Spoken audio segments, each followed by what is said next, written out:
Moi, c'est Roussel Folas, cofondateur de High School Bridge CI. Le High School Diploma, c'est l'équivalent du baccalauréat africain qui est obtenu, n'est-ce pas, à partir des classes de seconde, première, terminale. Au niveau africain et au niveau américain, c'est à partir de ce qu'ils appellent 10 grades jusqu'à 12 grades.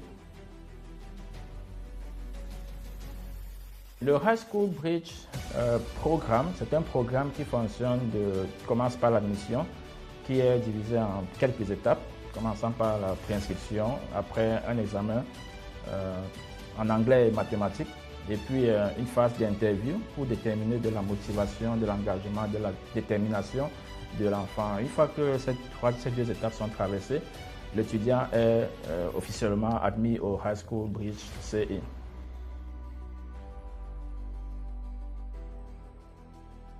Un élève obtient le diplôme de High School Diploma dans le programme High School Bridge. Premièrement, comme nous avons dit, en traversant la première étape qui est l'admission.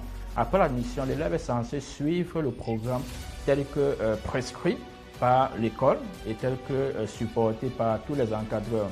L'élève, à l'issue, n'est-ce pas, de l'accomplissement ou bien ce qu'on appelle souvent la validation de toutes les matières qui constituent le programme, l'étudiant est admis au High School Diploma. Ça veut dire en principe qu'il y a tout simplement un certain nombre de matières qui vont de la seconde jusqu'en terminale, qui constituent le programme de High School Bridge. Et chaque enfant qui finit de valider toutes ces matières passe donc son examen de High School Bridge ou High School Diploma.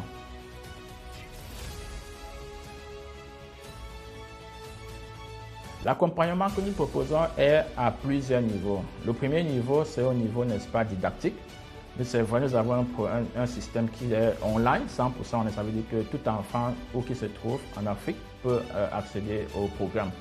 L'autre aspect, c'est l'aspect physique, c'est-à-dire que nous mettons à la disposition de tout élève les salles de classe, des ordinateurs, des écrans projecteurs.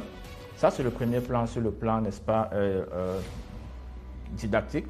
Au deuxième plan, c'est qu'il y a un suivi personnalisé pour tout étudiant. Le High School Bridge, ce n'est pas un cycle classique où tout élève vient s'asseoir et puis prend des cours et finit. Non. À la fin de chaque cours, chaque jour, il y a des coachs et des enseignants qui doivent connaître ce que l'enfant a fait chaque jour. Ça veut dire qu'il y a un suivi quotidien.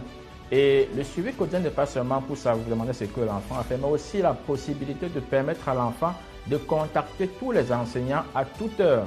Et en même temps qu'on permet aux parents d'accéder au programme de formation pour voir ce que les enfants font.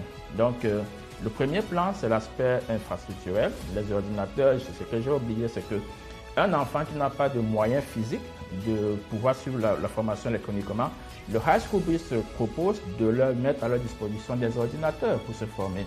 Ce qui, n'est-ce pas, pourront juste retourner à la fin de leur formation pour permettre aux prochaines vagues d'en bénéficier également.